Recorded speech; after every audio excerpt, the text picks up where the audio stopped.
Right. I'm your host, Farrell D. Moore, and today I'm interviewing author Joel Roosa. Right? Howdy. Greetings to you, Joel. Howdy. Long time no Hey. see. Yes. Well, you had an operation in the meantime, I understand, right? Oh, yeah. I had a hernia repaired. Oh, boy. Hey, finally. That sounds lovely. All right, let's get right into your interview. We're in the chapters, we're trying to get into the middle of the book, Joel Roosa's book. And I think that after that, we're going to ask him some general questions. But for now, we're going to concentrate and drill down on his book, right? For example, Hokon saw four objects on Q's desk: a coin, a chalice, crystal, and a black stone. What would explain the significance of each of those to the readers? Oh, first of all, it's Hokon, Hokon, which is, right? yeah, it's that weird little A with the dot over it. And Oh, really? Okay. yeah, it's like, and it's kind of a joke later on in the story because guy's trying to Q's trying to identify him. It's like he's looking it up and by like Hokon, and I don't see it here. It's like, but yeah, the objects are interesting. And the only reason I depict them like that is that I'll start with the letter C. But like the coin, Really? yeah. Oh, I never thought of that. Jesus. Yeah, It's cool. it's like, hey, but like the coin, it's a gold coin on one side and a black glass on the other. It's the Valdurian energy shield that all the knights tend to carry. The gold part is magnetic to skin, and it'll stick anywhere on their body they Right. put it, and it will absorb the brunt of most energy attacks. I mean, he wouldn't survive a nuclear explosion or anything like that, but Oh, wow. it'll stop a laser beam at least once or twice. You know, anybody's lobbing lightning bolts or fireballs, it will allow him to escape unscathed, at least for a time being. There's a limit to how much it can deflect and absorb, and I think that's actually mentioned later on. But It's not unlimited power then, right? no, It's not a it's limit. just like a small personal shield, like you'd expect the characters from Star Wars must have had, because the stormtroopers always missed them. Right. So it's like they must have some sort of deflection tree. I've seen Yeah, that. imagine so, right? But yeah, it just keeps them from being stopped by energy attacks out of the blue. Won't stop Really, would arrows. it stop a bullet? No, just energy attacks. Energy attacks. Like I Okay. say, Okay. nothing physical. All right. So hopefully, it won't stop someone from lobbing a spear or an arrow in your direction. But hopefully, that's something they're more likely to be able to deal with anyway. Right. And the Chalice crystal. is next. Okay, chalice. The chalice is how they contact Hokon. All the knights tend to have weird ways of getting in touch with them, mostly because the Valdurians are weird. There was like they never did a standard anything, I think. But it's like when the 8 gems around it will blink when they're trying to get in touch with you. So if you're not already using it to drink, you have to fill it with liquid. Then you pour the liquid out, and the liquid will form mysterious symbols that Hokon finds himself able to actually understand. He can't explain it, and it'll tell him what he needs to do, or any cute little information they send his way. So that's how he communicates with the Valdurians, or how they communicate with him, right? With him, anyway, yeah. Yep. Harry has a different one. He has a magic mirror that he has to get steamed up, and letters will appear on it. So Okay. Okay. and the Next is crystal, right? that is a piece of the Rainbow Bridge Bifrost, Really? from mythology. And because in any number of universes, they've already had Ragnarok, so the Rainbow Bridge got shattered. And the Valdurians collect things like that as much as they can. Each shard has been treated so that it can be used to summon probably a pale copy of the Rainbow Bridge, but it enables them to traverse dimensions. So that's basically how the knights get around, is by Okay. the Rainbow Shard. I shouldn't say Rainbow Shard, that's a vegetable, but the shard of the Rainbow Bridge, or Rainbow Shard. All right. And the cabochon, it's just a cabochon cut gem, in this case an onyx, because I couldn't work star into it, but it's in the middle of the Valdurian knight star. It's which is the 8-pointed gold badge they have, and the lower the level, the cheaper the gem, or in this case it's a black onyx. And which is rare, right? Not necessarily particularly. Not really rare. Okay. It depends, but it's just when he grabs this, it'll form the star, And then then it's the star, and it's just a badge. You just hold it up, and like Hokon, Knight of Valoron, and Okay. and they get to at one point they can just summon the star. They can just do this, and it'll appear in their hands. Right now, he's keeping it in his pocket, which I imagine isn't very convenient because there's 8 pointy little things there. I guess not, right? I mean, it's like, ow, ow. Yeah. Now, what's that do for him?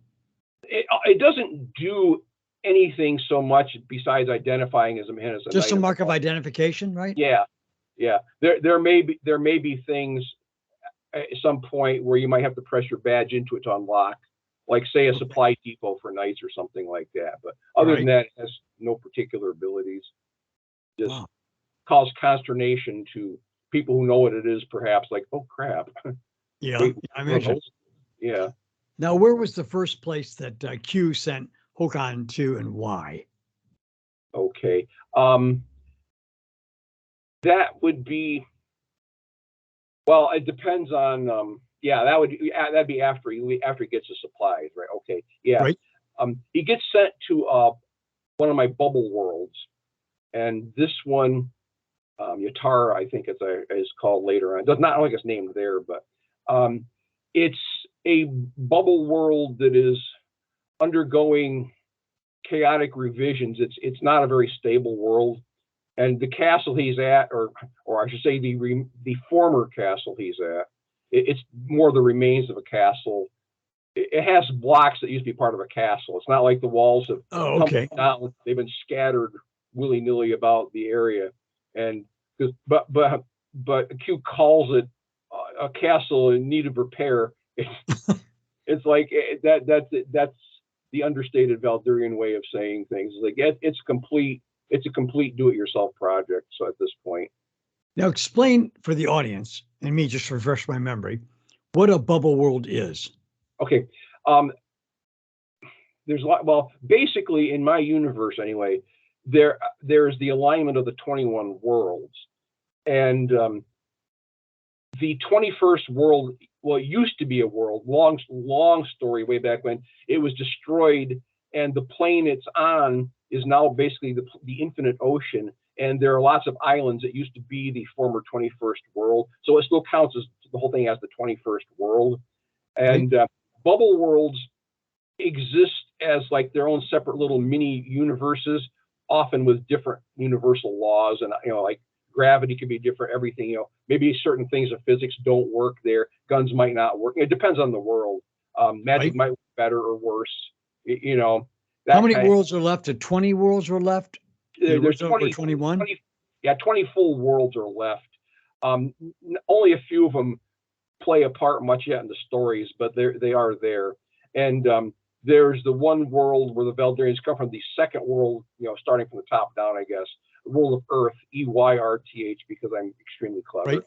And it's basically an alternate world version of, well, our Earth or any other Earth particularly. This is a much more fantasy-oriented, magic-heavy, there's demons walking down the street kind of world. What caused the bubble worlds come into existence? A cataclysmic event? Yeah, well, there was the 21st world. The 21st world was at war with the first world, and the first world won. So it blew them the heck up. And the first world doesn't figure into much things because they are so powerful that no one can mess with them, at least yet. Maybe we'll get to that at some point. They're pretty much out of even the Valdurians won't mess with them. So really, there's no reason to, because they don't bother anybody. They the one thing the first world was Talahar. They will bring in champions from all over the all worlds. Like every now and then you have these big tournament of champions, and the winners get this, that, and the other thing. It's just because they're bored mostly, and but they're pretty harmless. Other than that, and it's voluntary. You don't get sucked into it and have to participate. Right. So that's one of the things I have there, and I will probably be dealing with that at some point. But they're not important at the moment. It's just they're kind of foundationally important in that they basically created the bubble worlds. So. But what cataclysmic event was there? They got rid of the 21st world. Yeah. Basically, the first worlders, their first world problems, they concentrated all their cosmic magic. Long story, but cosmic magic is beyond what even the gods tend to use. The gods have primal magic, and that's not for me, by the way. That's I used to work for Wizards of the Coast that does the Magic the Gathering card game, if you've heard of that. Right. My son played that. Yes. Oh, there you go. I played it for years. Oh, there's a long story there, but basically, I was working for them. They had a game called the Primal Order, which was actually before Magic. They abandoned it when Magic took off, but I was writing a supplement for it called God Games, which was how characters taking like mythical routes to become a god. There's a heroic quest kind of thing, and Right. you do this and that to become a god. And I was doing that, but they stopped doing stuff for Primal Order and gave me a kill fee and said, sorry, we're not doing that again. Like, fine. At least they paid a kill fee, right? But they did pay a kill fee, So that's good. which is nice. But the basic in the Primal Order, the essential game mechanic they were dealing with things from the god level was that the gods use primal magic. They're not just super magicians like some human Right. gets really powerful. I'm a god. No, you're not. Gods use primal magic, which can usually cut through regular magic like it wasn't there. Your famous anti-magic shelf doesn't work against primal magic, that kind of. Okay. But there's also, theoretically, there are hive beings that use cosmic magic. What kind of beings? Hive beings? Higher beings. Higher beings. Right. Sorry. And that's the Atalaharans use cosmic. That's hard to say. Cosmic magic, cosmic power. Maybe I don't know. Sounds better. Cosmic magic sounds funny, but that's the idea that So that's when no one wants to mess with them because they're even the gods. Like no, we're not going there. It's like we'll stay where we're powerful. Okay. But that's what. So they just blew the 21st word right the heck up. It's like we're not dealing with these people anymore. Oh, they blew it up. Wow. Yeah. That's kind of extreme, isn't it? Yeah, a little extreme. It's like no one was going to tell them no, I guess. All right. Doing it. Let's see. What was Q to the Valdurians? Well, Q is adorable, but he's not a pet. But what Q is the Valdurians make it a habit to adopt people of some significance into their family. Like Q has the ability to magical abilities. He has magical abilities. Like for instance, he can gather up spells that are aimed at him, condense them, make them like a solid. He can work them into items that already exist. He can make a sword magical. If you throw a fireball at him, he can probably work that into a sword so the sword would catch on fire. And with any luck, you can put it out too. But he makes pretty much all of these special items that the Valdurians use. And there's another reason why they adopt people that are not blood related to the family, but I won't get to that now. It does become important in the fourth book. But almost everything I do becomes important eventually, I've noticed. Like it just sort of works out that way. It kind of does, doesn't it? Yeah, it's just like, okay, well, I didn't, oh yeah. And sometimes I'll even catch myself and go, oh, I didn't intend that, but that's exactly what I was going for. Oh, wow. Now, Hokon, using Q cautions Hokon not to use the name Valdurians because it might draw unwanted attention to himself. But to who? Well, since the Valdurians have made a habit of getting in the faces of people like trying to perform interdimensional conquest and things like that, they've made a name for themselves. So most people would probably avoid them, but there might be those, oh, Valdurian, huh? I have a thing or two to say to them or about them. Oh, you work for them, do you? Well, we'll see about that. That kind of thing, yeah. So it's not anybody's attention, just in general. In general, in the psychic realms, saying the wrong name to the wrong people at the wrong place, in many stories, and not just mine, can get you in trouble. So yeah, that's the kind of thing. So that's why the Valdurians, the Knights just usually call them full stars, because the Valdurians have the 8-pointed gold star symbol with no hole in the middle. Whereas because they said their name, they'd attract unwanted attention, right? Right. Yep. All right. Hokon was given a castle as his new headquarters, right? Castle. Yes. But it Yeah. was old and dilapidated. When he Yeah. began to repair it, he moves a block of stone into a place that was immense, right? Right. He apparently has thrice his new body strength. Right. But what is unique about his new body? Well, Just his strength, or is there it's something not else unique about him? it's not just a strength, but it's not a lot of specific things. Greater endurance, that kind of thing. Not like any magical abilities particularly. Right. It's just that, yeah, it's this new body is really strong. He's like, oh, yeah, and it's a good thing because he's got a lot of stone blocks to move. Is it Like, magically strong or just very intensely strong? it would be stronger than his musculature would indicate if someone was able to examine him on like Right. on a atomic level or something. So yeah, there's some magical component to it. Ah, But if someone was to cut off the magic in an area, it wouldn't make him weaker. But there is something background that makes his muscles stronger. So okay. Okay. Now, at nighttime, while he was eating, he discovered to his surprise a young girl mhm, who later becomes identified as Twill. yes. Who is she and why is she important to the story? Well, because Twill, her whose full name is Manatwalana, I always like that. That's a mouthful, yeah. Yeah, that's why I usually call her Twill, though. It's just like Yep. these. She is the former goddess who ran this world eons ago. It was her castle, and when the castle was broken apart, she was broken apart essentially. It's like it was one of the sources of her power. So without the castle, she had no real physical presence on the world any longer. Ah. Yeah. What do you mean she broken parts? Well, it's like each stone block represents one version of Twill. So the more stone blocks that are in the proper position, the more little Twills can show up. So I never said how many. It depends on how many stone blocks from the castle. I didn't feel like figuring it out. Didn't feel like doing the math. So yeah. But Well, that's odd, but she was somebody else, right? Before she was broken apart. basically, she was somebody else before she was this little girl. Yeah. So that would be the whole Manatwalana. This is just Twill at the moment. So Okay. Now she was the girl, and she mhm, brings friend to help rebuild the castle. right. But those friends are really herself, right?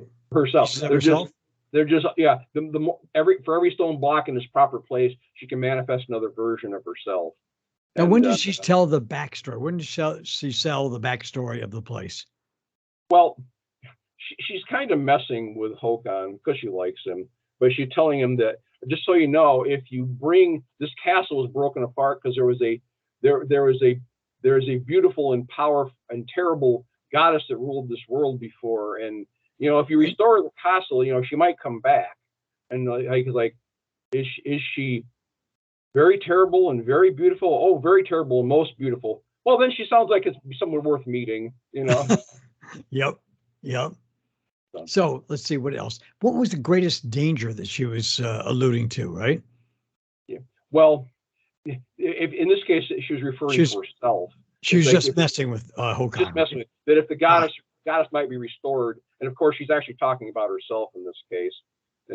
And the funny thing is, he figured that out. Like the minute she told him about the former goddess, it's like he may be a barbarian, but he's not stupid. And he's like, yeah, they mentioned like, yeah, I figured it was you. It's just somehow, All right, what's behind Twill's aging? Okay. The growth curve. As more stone blocks are proper place, her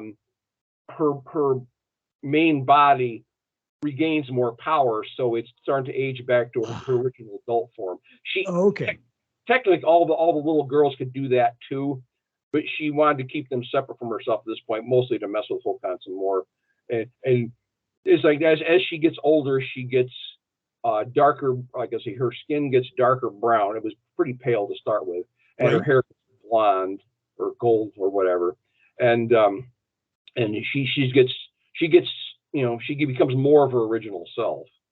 So, yeah. She becomes whole and the castle is finished, right? Right.